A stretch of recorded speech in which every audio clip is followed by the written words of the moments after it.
Hey guys, welcome back to my channel. I hope you are doing extremely well. तो अभी आया हूँ terrace पे, वो प्लास्टिक और वो सब बांधा है, तो वो सब देखने के लिए कि कैसे हो रहा है, मतलब कैसे बांधा और वो सब। मैं हूँ यहाँ पे, जयवीन है और ये हमारा दोस्त है क्रिश भी है।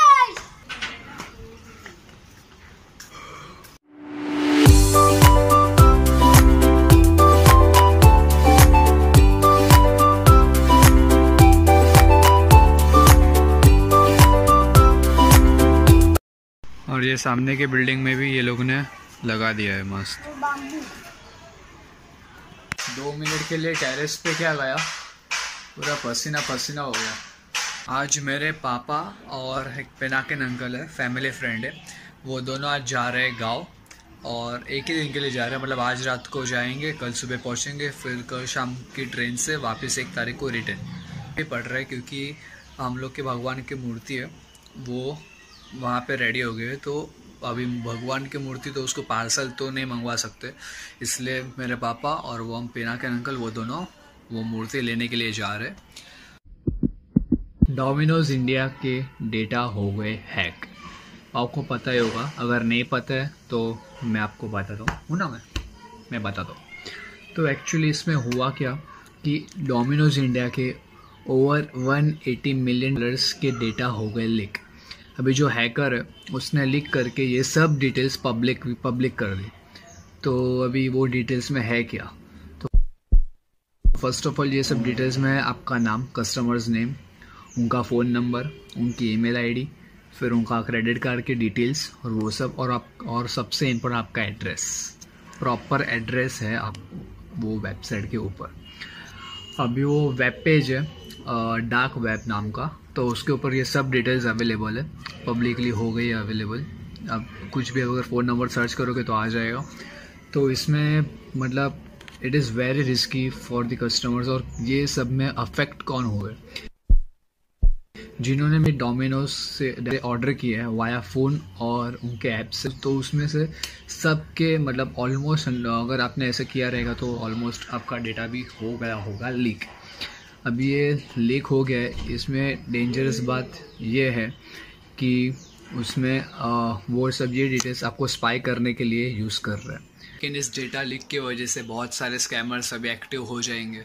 अभी आपका नंबर, ईमेल आईडी, एड्रेस वेड्रेस सब अभी पब्लिकली अवेलेबल है, तो कोई भी स्कैमर आपको कॉल करेगा, वो आपको बताएगा कि आपका नाम ये, आपका एड्रेस ये, आपका ईमेल आईडी ये, तो अब मैं बैंक से बोल रहा हूँ, मुझे ये OTP चाहिए। अभी वो लोग के पास आपकी क्रेडिट कार्ड की डिटेल्स भी आ गई होगी, तो वो लोग आपको पूरा आपका क्रेडिट कार्ड नंबर बोलेंगे, तो आपको उनके ट्रस्ट आ जाएगा कि हाँ भाई इनको मेरा पूरा क्रेडिट कार्ड नंबर पता है, तो ये तो जेन्युइन आदमी होगा, तो आप उनको OTP दे दोगे। सब मतलब बहुत अभी होने वाला है, तो प्लीज़ आप वो सबसे बच के रहना। और कोई भी अगर आपको मैसेज आए कि ये आपका मैसेजेस नॉर्मल मैसेज आए कि ये CVV आपने गलत टाइप किया है, इनकरेक्ट CVV, इनकरेक्ट OTP है, तो प्लीज़ उसको सीरियसली लेना और तुरंत ही बैंक में कॉल करके आपका कार्ड ब्लॉक करवा देना। क्योंकि अगर कोई भी ऐसे तुक्केबाजी से अगर CVV पर आपका सही हो गया तो भाई आपके अकाउंट में से ऐसे पैसे चले जाएंगे ऐसे। तो be aware of this things. जैसे एयर इंडिया में हुआ था, वो लोग में एयर इंडिया के डेटा लीक हो गए थे, तो उसमें से पासपोर्ट डिटेल्स भी लीक हो गई है। अभी मतलब ये सब चीज़ें बहुत बढ़ रही है, मतलब हम लोग की साइबर सिक्योरिटी थोड़ी मतलब अच्छी होनी चाहिए, गवर्नमेंट को उस पर ध्यान देना चाहिए साइबर सिक्योरिटी के ऊपर, बिकॉज ये सब चीज़ें हो रही है, मतलब अच्छी बात नहीं है बस। और किसी के पास आपका पूरा एड्रेस आना, पूरा कॉन्टैक्ट नंबर आ जाना।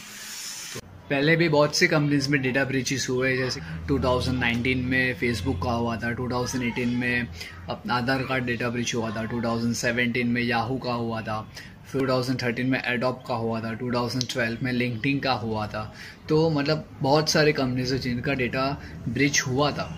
तो गवर्नमेंट को अपनी साइबर सिक्योरिटी पे ज़्यादा फोकस करना चाहिए कि ऐसे डेटा ब्रीचेस ना हो। ये डेटा ब्रीचेस से बचना है तो वैसे पूरा तो हम लोग के कंट्रोल में है नहीं, तो हम सिर्फ इतना कर सकते हैं कि कोई भी अगर अननोन वेबसाइट पे अगर हम जा रहे हैं तो उसमें कई बार वो लोग बोलते हैं कि पासवर्ड आपने लगाया हो, तो वहाँ पे नीचे से आता है कि सेव दिस पासवर्ड। अगर आप उस पर क्लिक करते हो तो फिर वो वेबसाइट के अंदर आपका पासवर्ड सेव हो जाता है और फ्यूचर में अगर वो वेबसाइट का डेटा लीक हुआ तो आपका भी डेटा लीक हो सकता है। तो I suggest you not to click on that button. तो प्लीज़ वो मत करना। कई वेबसाइट्स आपसे डिटेल्स मांगते हैं, जहाँ पे वो मैंडेटरी फील्ड रहती है वो तो आपको फिल करने पड़ते हैं, लेकिन कई बार फ़ोन नंबर पे मैंडेटरी फील्ड नहीं रहती। तो आपको ज़रूरी नहीं है कि वहाँ पे फ़ोन नंबर आप डालो, जितनी कम इंफॉर्मेशन आप डाल सकते हो उतनी कम डालना। तो अगर हम लोग अभी ऐसे ही मतलब सेफ रह सकते हैं और कुछ तो है नहीं। कहीं URL देखा रहेगा जो स्टार्ट होता है HTTP और कुछ URL स्टार्ट होते हैं HTTPS। तो अभी इसमें आपको ये ध्यान रखना है कि जिस URL में HTTPS है ना, आपको वो ज़्यादा प्रेफर करना है, बिकॉज S यहाँ पे बहुत ही इम्पॉर्टेंट है। बिकॉज S का मतलब होता है सिक्योर। जिस भी URL में HTTPS है मतलब वो वेबसाइट एकदम सिक्योर है, वो कोई टेंशन लेने की बात ही नहीं है। और जिस वेबसाइट में HTTP है तो वाइस वो वेबसाइट सिक्योर नहीं है, आपको उसमें रिस्क हो सकता है।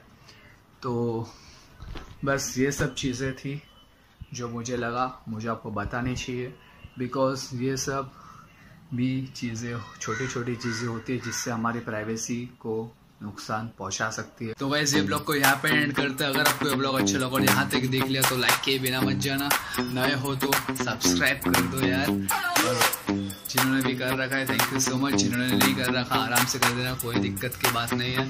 फिर मिलते हैं कल ऐसे किसी ब्लॉग में। तब तक के लिए bye, stay safe, stay healthy.